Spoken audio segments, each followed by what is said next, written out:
दोस्तों नमस्कार, मैं हूं डॉक्टर शंकर सिंह और आप सबका स्वागत करता हूं doctor Shankar vet virtual classes में।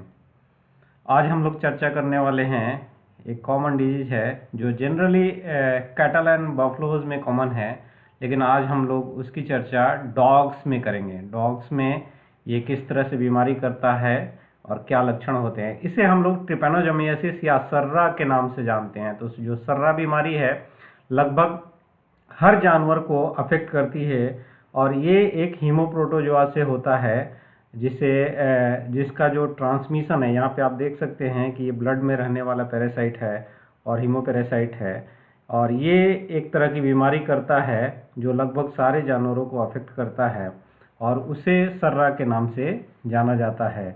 इस बीमारी का ट्रांसमिशन या एक एनिमल से दूसरे एनिमल में अगर ट्रांसफ़र कहें तो ये टवेनस मक्खी जो होती है इसके काटने के चलते होता है।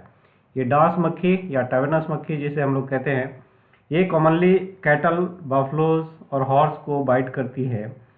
ये उन स्टेजेस में जब ये फीडिंग वोरेशियस कर रही होती है या जब ब्रीडिंग करना होता है इसे, या विंटर के बाद जब समर आ रहा होता है, काफ़ी दिनों से इसने खाना नहीं खाया होता है, तब दूसरे एनिमल्स पे भी बाइट करके ब्लड सक करती है।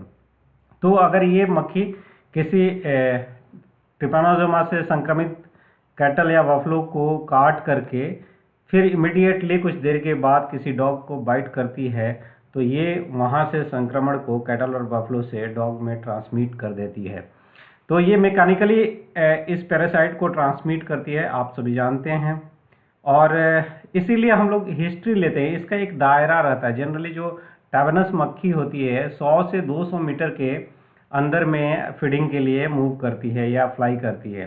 तो हम लोग जब भी कोई डॉग ट्रिपैनोसोमा से सस्पेक्टेड या सिम्टम दिखाता है तो हिस्ट्री लेते हैं कि पेट ऑनर के आसपास में कोई गाय या भैंस या कोई डेयरी फार्म है क्या, या उसका डॉग कभी किसी भी हालत में 100 या 200 मीटर के दायरे में किसी कैटल या बफलो के आसपास आता है क्या। अगर इस तरह की हिस्ट्री देती है और मिलता है तो आपको क्लू मिलता है। अगर क्लिनिकल सिम्टम मिलता है तो आप उस डायरेक्शन में आगे बढ़ सकते हैं। देखते हैं इसका क्लिनिकल सिम्टम क्या होता है, क्योंकि वो इम्पोर्टेंट पार्ट होता है। जब फील्ड में आप रहते हैं तो आपके पास एक ही तरीका होता है जिसके बेसिस पे आप सब कुछ, क्योंकि आपको उसी समय इलाज करना होता है और क्लिनिकल सिम्टम के बेसिस पे आपको डायग्नोसिस करना पड़ता है, डिफरेंशिएशन करना पड़ता है। अगर आप इसकी जांच की बात करें तो जैसे हम लोग देख रहे थे कि ये पैरासाइट ब्लड में दिखता है, ब्लड स्मीयर आप बना सकते हैं, वेट स्मीयर भी बना सकते हैं। और इस तरह का पैरासाइट अगर आपको दिखता है ब्लड स्मीयर में तो आप कंफर्म हो जाते हैं कि उसे ये बीमारी है। लेकिन इसके मिलने के चांसेस ज़्यादा से ज़्यादा 8 से 10% स्लाइड में ही मिलता है। यानी कि आप 10 जानवरों का एग्जामिनेशन करेंगे तो उसमें से एक केस में आपको स्लाइड में पैरासाइट मिल सकता है। और ये पैरासाइट तब स्लाइड में मिलता है जब फीवर हो, पायरेक्सिया हो या हाई फीवर में आपके पास एनिमल प्रेजेंट किया गया हो, उस समय मिलने के चांसेस रहते हैं। तो हमेशा आपको स्लाइड में नहीं मिलेगा। तो स्लाइड में नहीं मिलने का मतलब ये नहीं है कि आपका डॉग जो डॉग प्रेजेंटेड है उसे ट्रिपैनोसोमियासिस नहीं हो सकता है, सर्रा नहीं हो सकता है। तो सर्रा के लक्षण क्या है ये आपको जानना चाहिए। इसमें जो सबसे पहले आता है कि उस डॉग को बार बार बुखार होता है, पायरेक्सिया रहता है, स्टूपर रहता है, एक अजीब सा बिहेवियर रहता है। आगे हम लोग देखेंगे, वीडियो में भी देखेंगे और फोटोग्राफ्स भी देखेंगे किस तरह से वो प्रेजेंट करता है। एक दूसरी दुनिया में डॉग रहता है, उसको बाहर की दुनिया से बहुत ज़्यादा मतलब नहीं रहता है। कुछ केसेस में आपको facial oedema, hind lip oedema या स्क्रोटल एडिमा मिलता है। दो फॉर्म में जनरली ये डॉग्स में बीमारी रहती है। एक तो एडिमेटस फॉर्म जिसमें facial oedema, hind lip oedema और स्क्रोटल एडिमा आपको मिलेगा। ये सेम आपको हॉर्सेस में भी मिलता है जहाँ एडिमेटस फॉर्म होता है। और दूसरा फॉर्म जो होता है वो न्यूरोलॉजिकल फॉर्म होता है जिसमें पोस्टीरियर वीकनेस या पोस्टीरियर पेरेसिस आप कहें तो मेजर कंट्रीब्यूशन है इस पैरासाइट का, जिसमें पीछे से खड़े होने में डॉग को प्रॉब्लम होता है। और जो डॉग पोस्टीरियर पेरेसिस से ग्रसित होता है उसका गेट जो होता है वो अनकोऑर्डिनेटेड होता है या ड्रंकन गेट कह सकते हैं आप, शराबी की तरह वो चलता है, लड़खड़ाता हुआ चलता है, इस तरह के सिम्टम मिलते हैं। कुछ केसेस में आपको फेशियल पैरालिसिस भी मिल सकता है और हेमीप्लेजिया या क्वाड्रिप्लेजिया के भी केसेस मिलते हैं। तो अगर आपको कोई डॉग एक साइड से पैरालाइज हो गया है या फेशियल पैरालिसिस है तो आप सस्पेक्ट कर सकते हैं कि उसे ट्रिपैनोसोमियासिस या सर्रा हो सकता है। एक और एक करेक्टरिस्टिक है जो डॉग ट्रिपैनोसोमियासिस सर्रा से ग्रसित होते हैं, वो उनको जनरली फोटोफोबिया होता है, यानी कि वो अंधेरे में जाके छुप के बैठने की कोशिश करते हैं। तो इस तरह का अगर बिहेवियर मिलता है तो हम लोगों को सस्पेक्ट करना चाहिए कि वो उसको सर्रा हो सकता है। इसके साथ साथ उसमें किसी किसी डॉग में ब्लाइंडनेस भी रहता है और कॉर्नियल ओपेसिटी भी रहती है। कॉर्नियल ओपेसिटी के पीछे रीजन ये है कि ये पैरासाइट जो है, पहले अगर आप देखें तो इसको हीमोपैरासाइट कहा जाता था क्योंकि सिर्फ ब्लड में रहता था, लेकिन अब ये बिल्कुल क्लियर हो गया है कि ये टिश्यू पैरासाइट भी है। ब्लड के साथ साथ ये ब्रेन में भी जाता है, दूसरे टिश्यूज में भी जाता है, उसी तरह से आई के एक्वस ह्यूमर में आता है और एक्वस ह्यूमर में आने के बाद एंटीजन एंटीबॉडी प्रेजेंटेशन होता है और एंटीबॉडी का एग्रीगेशन होता है, जिसके चलते कॉर्नियल ओपेसिटी इस केस में मिलती है। साथ ही साथ ज़्यादातर केस में आप देखेंगे तो मिलीना मिलेगा, ये वॉमिटिंग भी कराता है, गैस्ट्राइटिस भी कराता है, गैस्ट्रिक अल्सरेशन भी किसी किसी केस में मिलता है। तो अगर आपको किसी डॉग की पॉटी ब्लैक है, बिल्कुल मेलिना है, तो आप बाकी के सिम्टम से आपको रिलेट कर रहे हैं या उसमें बिहेवियरल डिजॉर्डर भी साथ में है, तो आप उसको सस्पेक्ट कर सकते हैं कि इसमें सर्रा होगा। बिहेवियरल डिजॉर्डर में आप देखेंगे तो अजीब टाइप का बिहेव करता है, लकड़ी खाता है या मिट्टी चाटता है, इस तरह के सिम्टम आपको देखने को मिल सकते हैं। इसके साथ साथ आप अगर म्यूकस मेम्ब्रेन देखेंगे, एक्चुअली ये हीमोपैरासाइट मेन है, तो ये हीमोग्राम को अल्टर करता है। हेमाटोलॉजी जब भी हम लोग करते हैं तो haemoglobin level, RBC level low होता है और आरबीसी लेवल लो होने के पीछे there are so many reasons. वो आप लोग जानते हैं कि ये पैरासाइट है, कई तरह के एंजाइम भी रिलीज करता है जिसके चलते आरबीसी का लाइफ स्पैन कम हो जाता है, या ऑक्सीडेटिव डैमेज कराता है जिससे आरबीसी का लाइफ स्पैन कम हो जाता है। अल्टीमेटली एनीमिया का कंडीशन आता है और एनीमिया अगर रहेगा तो उसका म्यूकस मेम्ब्रेन जरूर ही पेल होगा और एकदम वाइट होगा, यानी पिंकिश म्यूकस मेम्ब्रेन आपको नहीं मिलेगा। यहाँ आप देख सकते हैं इस डॉग को, यहाँ पे क्लियरली कॉर्नियल ओपेसिटी है। बाइलेटरल कॉर्नियल ओपेसिटी भी आपको मिल सकती है या यूनिलेटरल भी कॉर्नियल ओपेसिटी मिल सकता है और इसको किस तरह से ट्रीट करेंगे हम लोग आगे देखेंगे। यहाँ पे वही डॉग है, आप देख सकते हैं ट्रीटमेंट के बाद बिल्कुल ही कॉर्नियल ओपेसिटी चली गई है। तो आप ये नहीं है कि एक बार कॉर्नियल ओपेसिटी हो गई तो उसे मैनेज नहीं किया जा सकता है, जब आप सटीक ट्रीटमेंट करेंगे तो इसको इलाज किया जा सकता है। इसी तरह से मैं कह रहा था बिहेवियरल डिजॉर्डर, आप देखेंगे तो दूसरी दुनिया में, यहाँ पे दोनों ही डॉग आप देख रहे हैं, दो डॉग हैं जो हमारे क्लिनिक्स में प्रेजेंटेड हैं और दोनों इस तरह से बिहेव कर रहे हैं जैसे किसी दूसरी दुनिया में हो।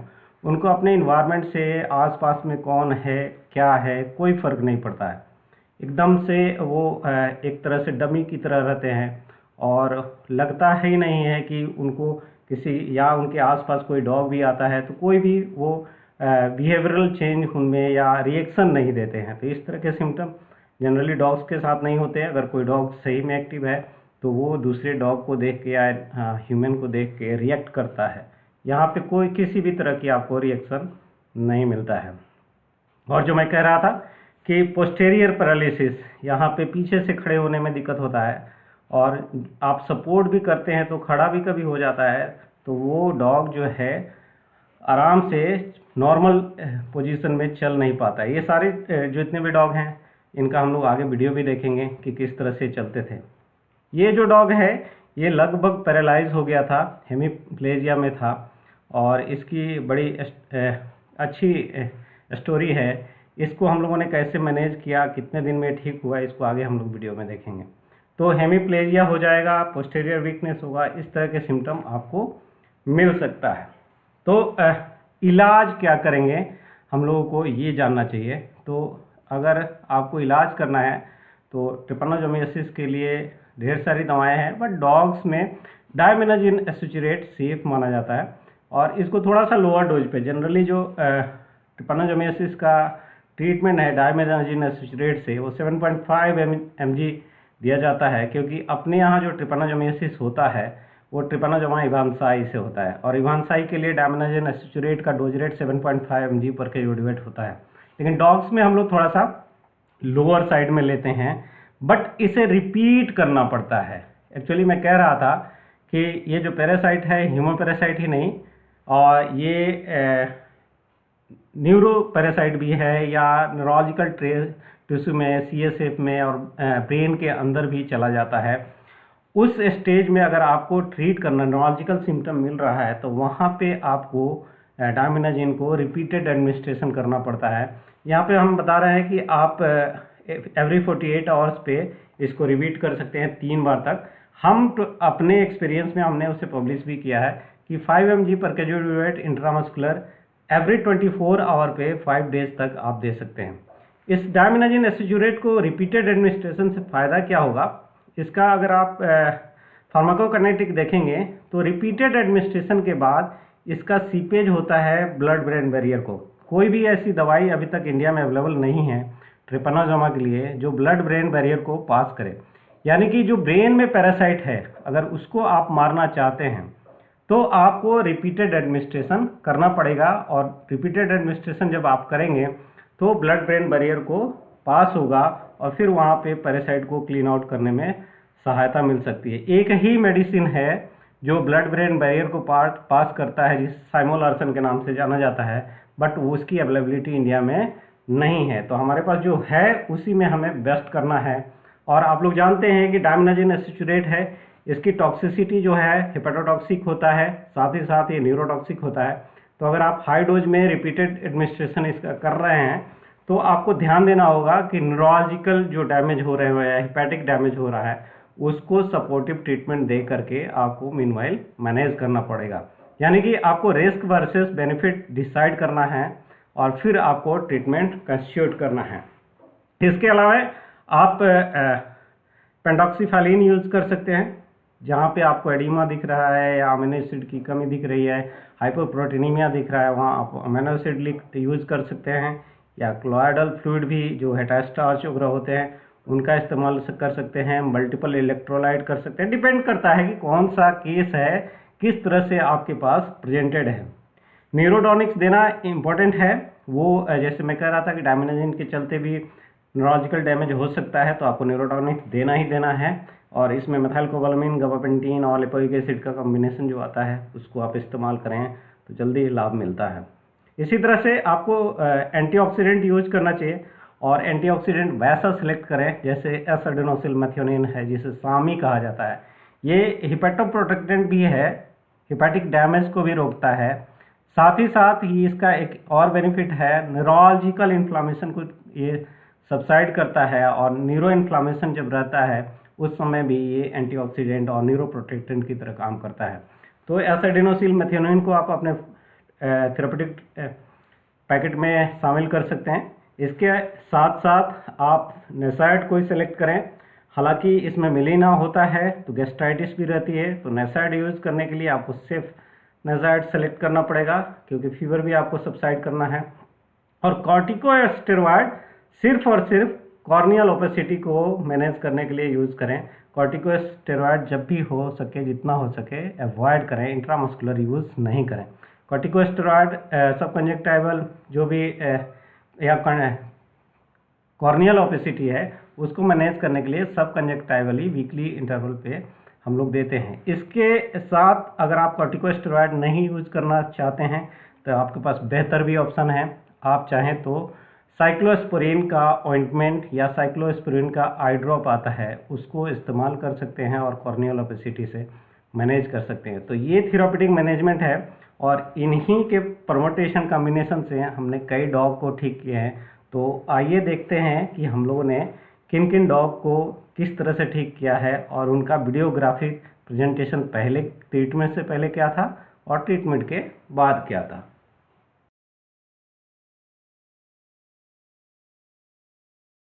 यहाँ आप देख सकते हैं कि एक डॉग है जिसको ट्रिपैनोसोमियासिस हमने डिटेक्ट किया था। इसमें न्यूरोलॉजिकल किस लेवल का डिस्टरबेंस है आप देख सकते हैं। ये अपनी हेड को रोटेट कर रहा है बार बार एक ही जगह पे, और उसको इस तरह से लग रहा है जिस तरह से कि हेड के अंदर कोई बहुत ज़्यादा प्रेशर बढ़ा हो। तो ये मेनिंजाइटिस और न्यूरोलॉजिकल इन्फ्लामेशन के चलते डॉग्स में होता है, जो ट्रिप्स बखूबी करता है। तो न्यूरोट्रिप्नोजोमियासिस रहेगी तो इस तरह से हेड रोटेशन टाइप का सिम्टम आपको मिल सकता है। इस केस का हम लोग फॉलोअप नहीं कर पाए थे, इसलिए पोस्ट थेरेपी का हमारे पास वीडियो नहीं है।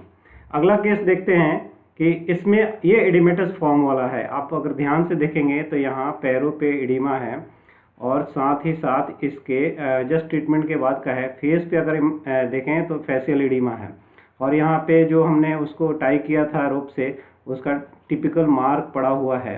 तो ये फेशियल एडिमा और एडिमेटस फॉर्म वाला डॉग था, जिसमें मिलीना भी था, स्क्रोटल एडिमा था और साथ में फेशियल एडिमा था और न्यूरोलॉजिकल माइल्ड सिम्टम था। इसको जब हमने ट्रीट किया, जो अभी हम प्रोटोकॉल की बात कर रहे थे, तो यहाँ आप देख सकते हैं कि इसका जो लिम्ब एडिमा है बिल्कुल नॉर्मल हो गया है। 7वें दिन का ये प्रेजेंटेशन है, ये बिल्कुल एक्टिव हो गया था और यहाँ पे आप देख सकते हैं कि ये बड़े आराम से मूव कर रहा है और इसके गेट सब कुछ पोस्चर और एक्टिविटीज़ लगभग नॉर्मल हो गई है। तो जो प्रोटोकॉल हम बता रहे थे उस प्रोटोकॉल को आप इस्तेमाल करके डॉग्स में ट्रिपैनोसोमियासिस के लिए ट्रीट कर सकते हैं और उन्हें ठीक भी कर सकते हैं। इसी तरह से एक ये केस था, ये खड़ी नहीं हो पा रही है खुद से, इसको जब सपोर्ट करते हैं तो ये इसका गेट आप ध्यान से देखिए, ये इस तरह से चल रही है जैसे ड्रंकन गेट हो, शराबी की तरह, कोई शराबी पी के चलता है, बैलेंस नहीं है। तो इस फॉर्म में भी ट्रिपैनोसोमियासिस अक्सर आता है और साथ में अगर फीवर रहता है तो आपको सस्पेक्ट करना चाहिए कि इसे ट्रिपैनोसोमियासिस हो सकता है। इसी डॉग को अगर हम लोग 7 दिन के बाद देखें तो आप देख सकते हैं कि गेट बिल्कुल नॉर्मल हो गया है और ये बड़े आराम से मूव कर रही है, ट्रीट हो गई थी। इसको हमने 48 आवर्स पे डायमिनोजेन एसोसिएट रिपीट किया था। इसको हम इसलिए कह रहे हैं कि 3 शॉट लगाने के बाद भी ये लगभग 1 महीने के बाद फिर से बीमार हो गई थी और उसमें उस टाइम पे ज़्यादा सीवियर फॉर्म में आया था, वहाँ उसको न्यूरोलॉजिकल सिम्टम और ज़्यादा थे। ये देख सकते हैं आप, 1 महीने के बाद जब रिपीट हुआ था इसमें ट्रिपैनोसोमियासिस, तो उस दिन का है। और इस दिन एक्चुअली ओनर लाने में थोड़ा सा लेट किए, 2-4-10 दिन तक वो वोमिट कर रही थी। टेलीफोनिक कन्वर्सेशन हम लोग कर रहे थे, लेकिन हमें नहीं लगा कि इसमें रिपीट हुआ होगा। जब हमने देखा तो फिर से पैरासाइट मिला और उसी दिन इस एनिमल का डेथ भी हो गया था। इवन आफ्टर डायमिनोजेन लगाने के बाद भी ये 1 महीने के बाद दोबारा जब रिपीट हुआ तो ये डॉग बच नहीं पाया था। तो हर केस को आप अलग अलग एंगल से देखेंगे और इसलिए मैं कह रहा था कि 5 टाइम भी रिपीटिशन की रिक्वायरमेंट होती है डायमिनोजेन एसोसिएट की। 3 बार का लगाना, इसको हमने पब्लिश भी किया है Indian journal of veterinary medicine में, जहाँ पे हमने बताया है कि एवरी 48 आवर्स पे डायमिनोजेन एसोसिएट लगाने के बाद भी ट्रिपैनोसोमियासिस और पैरासाइट फिर से 1 महीने के बाद डॉग में हो सकता है। ये एक टिपिकल केस है। यहाँ आप देखिए पोस्टीरियर वीकनेस है, ये पीछे से खड़ा नहीं हो पा रहा है। साथ ही साथ आप इसके हेड पे ध्यान देंगे तो ये हेड को एकदम नीचे की तरफ झुका के रख रहा है, बिल्कुल चल नहीं पा रहा है। और यहाँ पे हम लोगों को बाकी के सिम्टम, फीवर वगैरह सब कुछ मिल रहा था। सपोर्ट करने के बाद भी ये खड़ा तो हो जाता था, बट वो अपने पैरों पे उस तरह से चलने के लिए सक्षम नहीं था। तो इसको फिर हम लोगों ने जब डायग्नोज किया कि इसे ट्रिपैनोसोमियासिस है और वैसे ही ट्रीट किया तो फिर इसमें इम्प्रूवमेंट मिला और 7 दिन के बाद ये बिल्कुल ही परफेक्टली इम्प्रूव हो गया था। इसको काफ़ी दिनों तक हमने फॉलोअप भी किया था और 2-3 साल तक ये बिल्कुल परफेक्ट था, इसमें दोबारा ट्रिपैनोसोमा नहीं देखा गया था। तो इस तरह से आप केसेस, सिम्टम हर डॉग में अलग आते हैं और उनका मैनेजमेंट अकॉर्डिंगली आपको लेना पड़ता है कि आप कैसे मैनेज करेंगे। यहाँ ये जो केस है ये 3रे दिन का प्रेजेंटेशन है।